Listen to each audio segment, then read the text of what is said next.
Well, hello, Annabelle Crabb, coming to you from a kind of a new setup. And hello to all of you listening. For the first time ever, we are recording our podcast, and it is going to be going out on YouTube as well as however you listen to podcasts.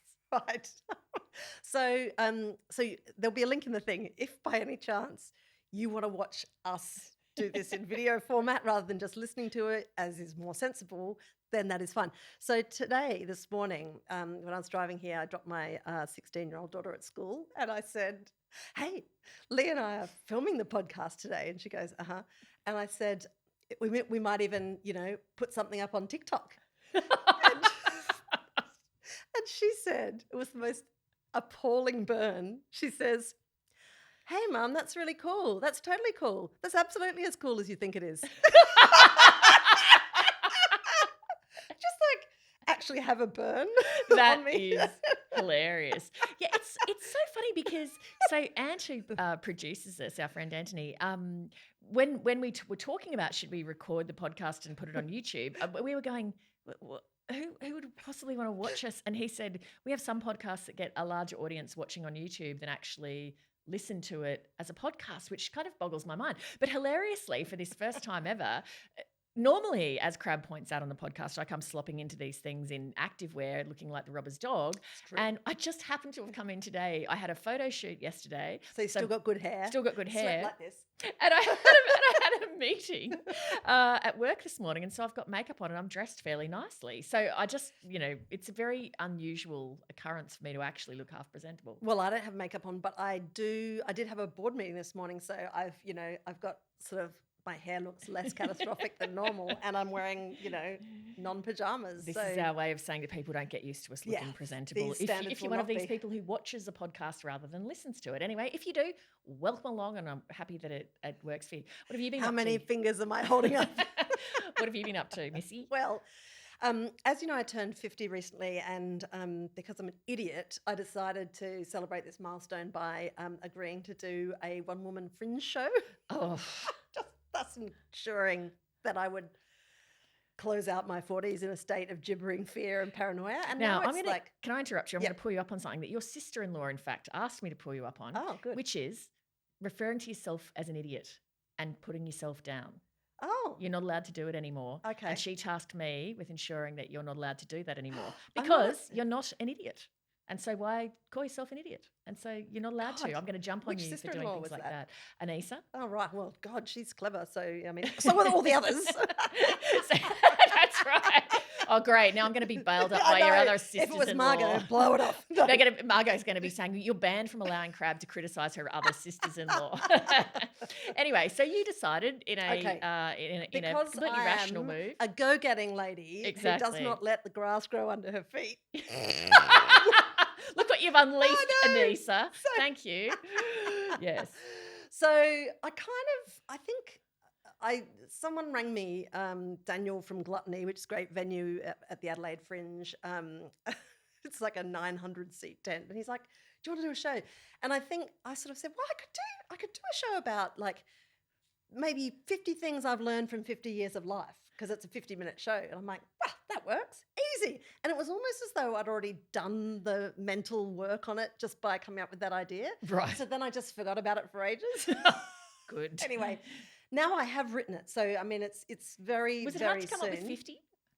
Oh, no. I've got all sorts of just complete alien knocking around in my head. It didn't take that long at all, actually. I could probably do another 50. And wow. But you have been sceptical, realistically, that a show that consists of me telling essentially 50 anecdotes could ever be contained to 50 minutes. Yes. However, I think I've done it. I mean, I've written it out word for word just so that, I can make sure that I can do it in that space. Have you timed it? Well, but the thing is, when I do it, I won't be reading out a script. I'll just be performing That's it. it. So have you accounted for laughs? Because that'll add a lot of minute time. Or perhaps it's pathologically unfunny. How do you know it's not just incredibly moving?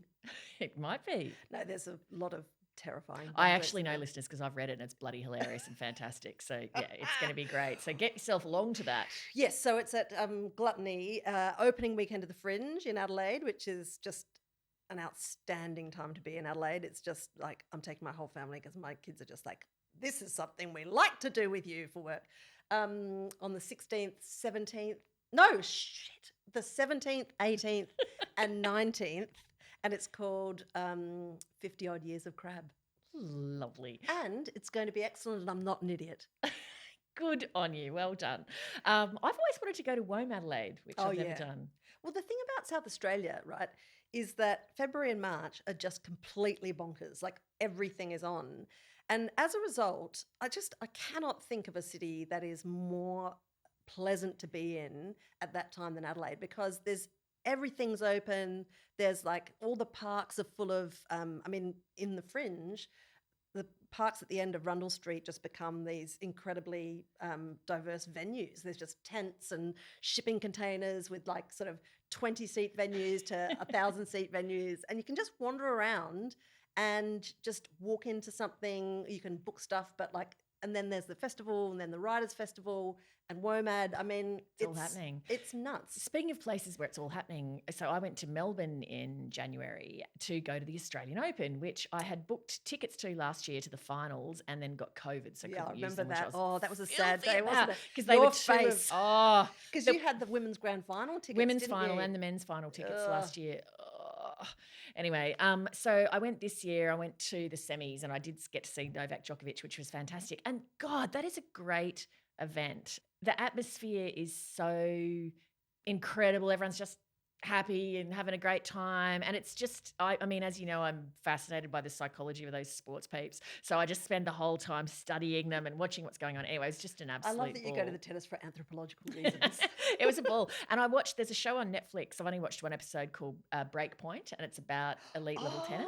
Oh, okay. I'd like to see that. Episode 1's Nick Kyrgios, who I know you enjoyed the Reputation Rehab episode. Oh my God, the Reputation Rehab episode on him totally changed my mind about him.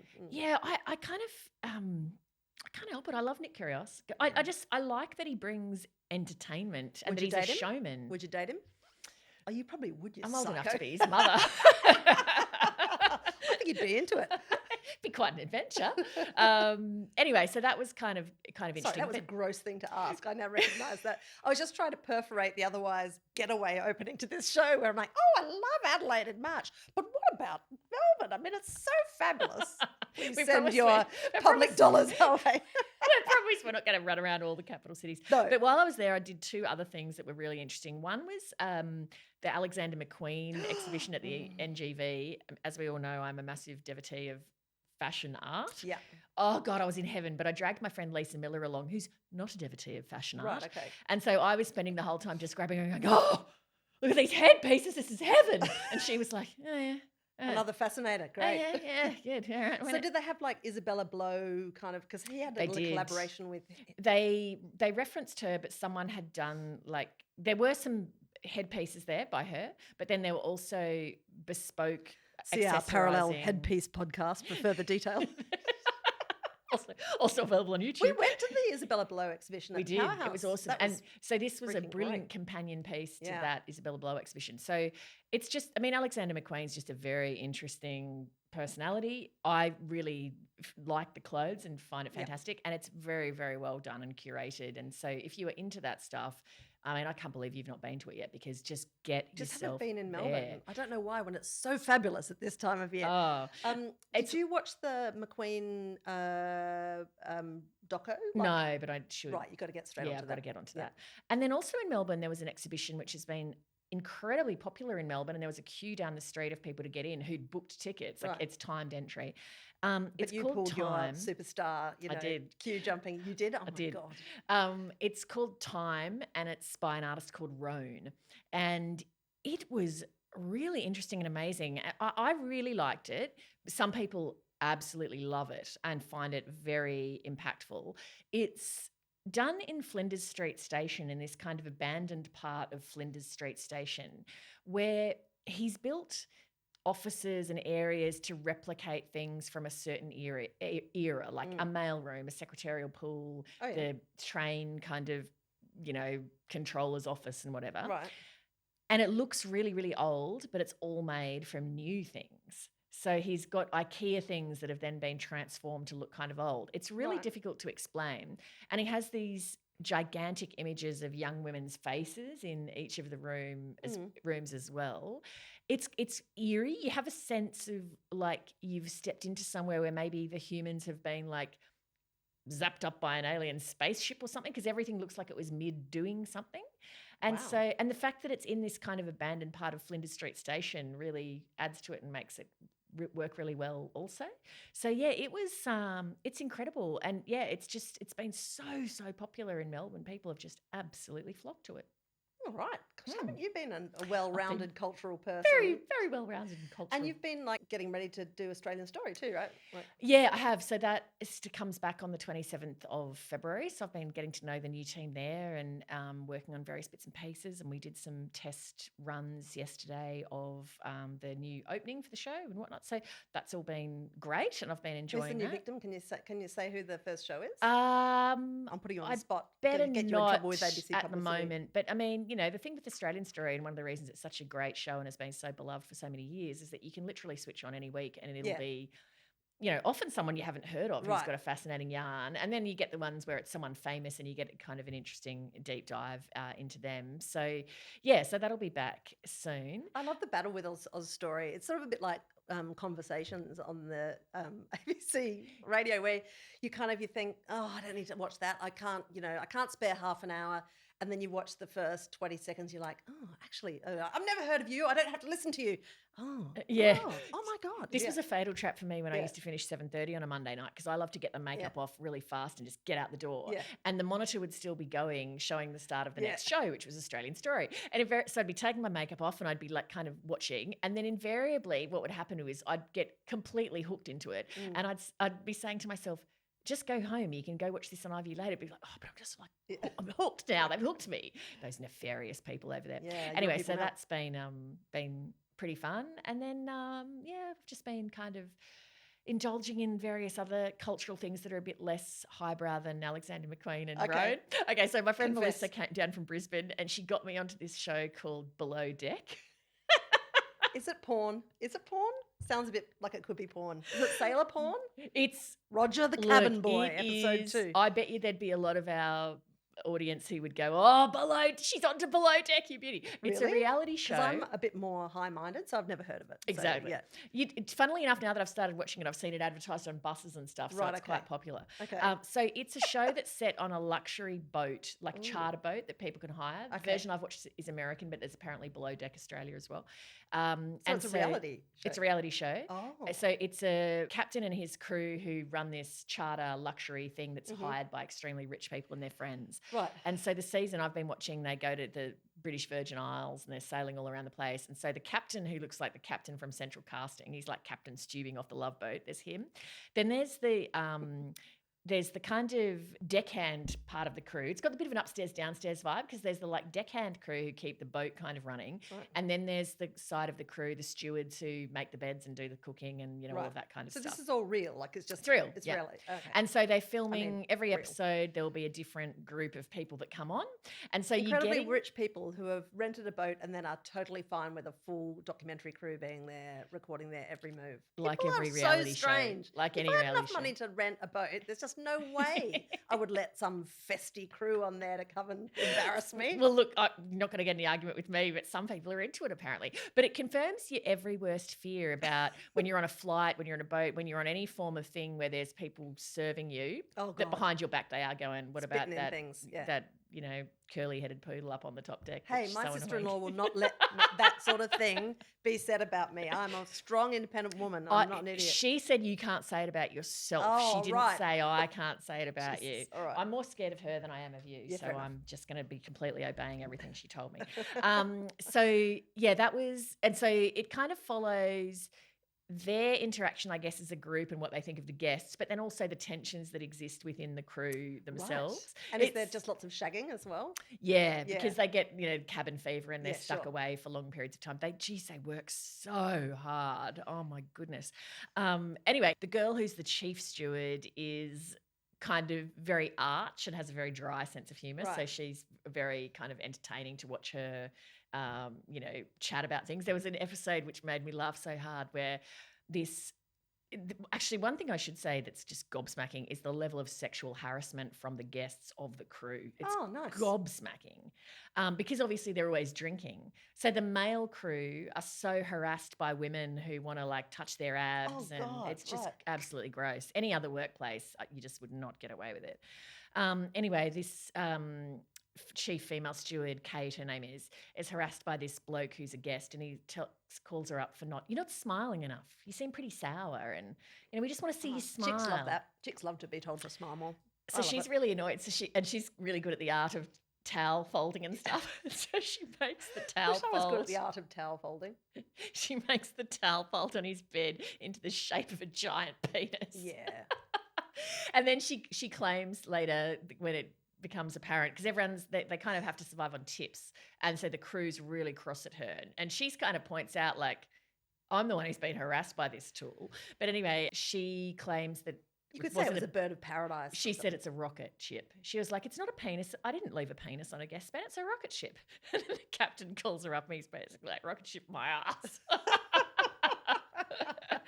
Anyway, it's quite entertaining. God, it's funny, isn't it, when you watch something and you think, oh, I've just discovered this, and then you start to realise that thousands of other people are similarly obsessed with it, and then you see it on a bus. Yes, completely, yeah. It's like how teenagers must feel when their cool words get like picked up by, adults. Like I said something slay the other day to my children. They were like, okay, we're finished with slay. It's done. Mum said it.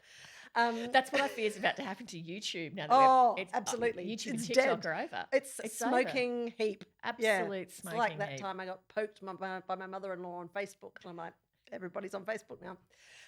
Bless her. She was better at Facebook than me. So Jeremy and I were sitting around one night, and our daughter said, oh, we've got to watch Cunk on Earth. It's this. I'm like, what is that? This is a couple of weeks ago. And then we found it just on YouTube. Oh. And we're watching this, a few series of it, and it's just hysterically funny. It's kind of like one of those fake doco things. So the main character is this woman called Philomena Cunk, who's, making historical documentaries, but she screws up every sort of factual, input, and interviews these puzzled looking experts, so tell us about the Soviet onion.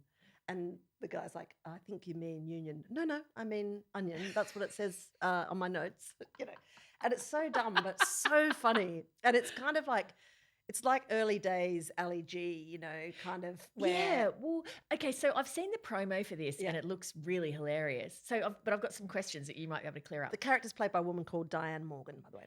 Who I've seen in stuff with Ricky Gervais. Right, yeah. Mm-hmm. Okay, so are the guests that she's interviewing, are they in on the joke? Well, it's one of those things where I assume at some point they weren't, because with some of the, she really interviews very, very gingery sort of Oxford dons and people who are like so deeply into their kind of silo of historical knowledge that they're kind of ripe for the picking. And you see their sort of expressions change from polite sort of anticipation, oh, someone's interested in my field and here to ask some questions from the BBC or, whoever makes it. And then you get this sort of slight expression of puzzlement that starts to creep over their features as she asks really random questions, or sort of tells stories about her ex-boyfriend and, And do any of them start laughing? Some of them do, but in a really controlled way. I don't know. My impression is, oh my God, they don't know. Okay. But surely, it's such a phenomenon now. As we'd been watching it for a week, and then my friend Alice is like, I can't do anything. All I can do is watch Cunk on Earth. I'm like, oh, are you watching that too? And then we realised it was on Netflix, not just on YouTube. And then I saw an article in the Herald about, like, is this the funniest show in the world? And then, I think I saw it on a bus. I was thinking, like, Ali G, I think, probably scorched the earth for someone to show up in character and you have absolutely no idea. And then, you kind of stunk. So I wondered maybe if what they'd briefed Borat. them. Yeah, Borat. Yeah. That I would think scorched the earth. So I was wondering maybe if they'd briefed them to go, you're going to be interviewed by this actress and she's playing a character and the character's pretty dumb, but you need to just play it like you're being interviewed by the straightest. There's a really serious interview. It is a character, And so they're not kind of being hoodwinked, but it's like it's a character. Surely. She's a dumb person, but Yeah. we need you to play it like it's a proper serious interview. Yeah, surely out of courturity you would have to. You'd think so, because but- otherwise you'd get. Geez, Yeah. you'd get a hell of a reputation around the academic world, wouldn't you? Like, look out for this girl with a high ponytail. That's why I think they'd have to brief them. And also from the promo, it looks like it's shot with the same production values as all of those really high-end history docos, and that they haven't spared any expense. No, Is no, that- it's got a high it's got a big budget, I think. Yeah, She she's certainly standing on travels cliffs. yeah, and that's right. What a brilliant idea, though, because those docos are just so ripe for the piss take. Oh God, there's so much strolling, walking to camera, and then just hysterical little non sequiturs chucked in. It's very funny. But the thing is, also, you know, my kids are really into it, and you do actually learn a bit about, you know, about world history. Like it's kind of daft, but you kind of do. I mean, it's an interesting show. It reminds me. Did you ever watch that show People Like Us? It's a fake doco series, and it was presented by God. What's his name? He's with Steve Coogan in The Trip. Rob Brydon. Rob Brydon. Yeah. Yeah. No, I didn't. He's the narrator, and it's this. It's basically each episode is a profile of somebody who does a particular job. So like, this is Maria, she's a tax inspector. This is, you know, Dave, he's a postman. And then what you start to work out over the course of the fake doco is that it's just completely hysterically backloaded to just come up with nonsense. And, you know, the person is an actor, but it sort of starts out straight enough. Oh, I see, right. Yeah. I don't know why that reminded me of this, but have you seen that skit of Catherine Tate where she's dipping a toe in the water of online dating, and she's met this dude and they're trying to have a stab at the relationship, and the dude's Daniel Craig? No. Oh my God, it is so funny. So she's basically acting like, oh, so I've met this guy named Daniel. I mean, he's a bit dull and I'm not really sure what he's like and blah, blah, blah. And then the shot widens and it's Daniel Craig, and he's like pathetically in love with her, and she just finds him like quite irritating. And then she's making him do things like they're going on like tandem bike rides together, and he's asking her to cook him, you know, she's cooking him toasted cheese sandwiches or whatever. Oh my God, it is so hilarious. And he's just this kind of, you know, anyway, just please Google Catherine Tate, Daniel Craig. I've seen it a couple of times and it's made me laugh like a drain every time. Yeah, okay, Cunk on Earth is absolutely close to the top of my wish list. The other thing, you know, you said you saw a reference to it in the paper. So I watched something the other day purely based on a reference in the paper, and it was like an episode midway through a season. What? That's how, yeah. So it was That's against the rules. That's subhuman. You can't it's do quite that. bizarre, isn't it? So it's an episode of television. The show's called The Last of Us. Okay, And I it's a think I've kind heard of of that. from what I watched of the one episode I watched, which was episode 3, it's this post-apocalyptic kind of No can do. Sorry. landscape. And it's actually this one of the reasons that prompted me to watch it. So firstly, it's been written up everywhere as one of the most extraordinary hours of television you'd see. And they said you could watch it as a standalone without watching the rest of the season. So thus emboldened by this submission, you plunged in. And one of the actors, I should have looked his name up, but is the guy who was the concierge in the first season of White Lotus, the Australian guy. Okay, Murray, whatever Thingo, his name yep. is. Yep, Murray Thingo. Murray Bartlett. Murray Bartlett. Bartlett? Yeah. Murray Bartlett.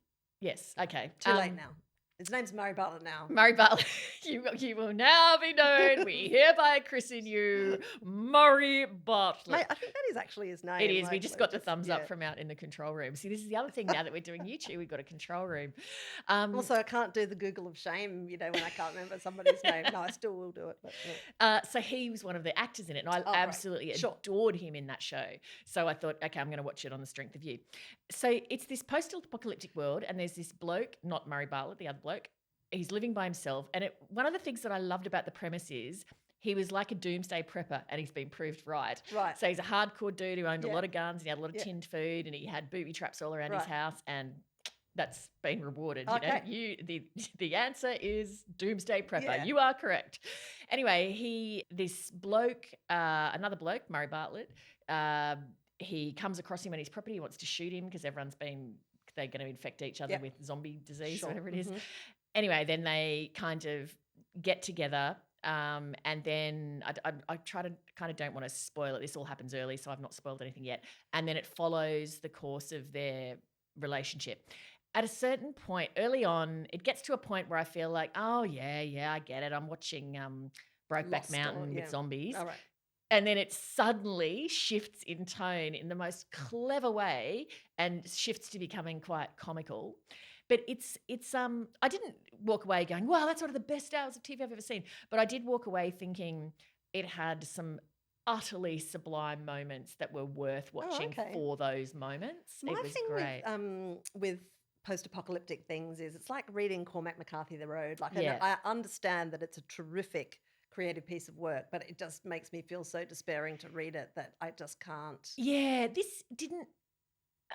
It didn't leave me with a feeling of despair, but neither was it uplifting. Okay, cool. Right. So yeah, it was just a good bit of work. And the guy, Murray Bartlett, I mean, wow, what a range! Like he was kind of. If I hadn't known it was him, he would have been unrecognizable okay, to that's me. interesting. But it just reminded me yet again how much I loved him in The White Lotus and that pent up frustration, anger, tension that he conveyed so brilliantly in that role. God, he Yeah. was so good. Oh, okay. Well, maybe I will watch that if it doesn't make me feel like. Yeah, you just know. watch the one episode. It's only an hour I of don't your know. life. I don't know if I can do that. That feels bad and wrong.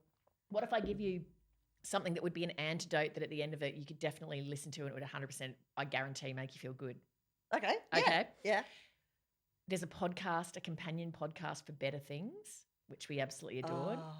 And it's episode 5, the final season, and there's an episode for every. Oh. There's a podcast for every episode, Right. and is she has Pamela Adlon in it. Pamela Adlon's running it. She's driving the bus. Okay. It is like you just are gifted a whole nother season of hanging out with those amazing people that we just loved. By So the it's just end the cast, is it, talking?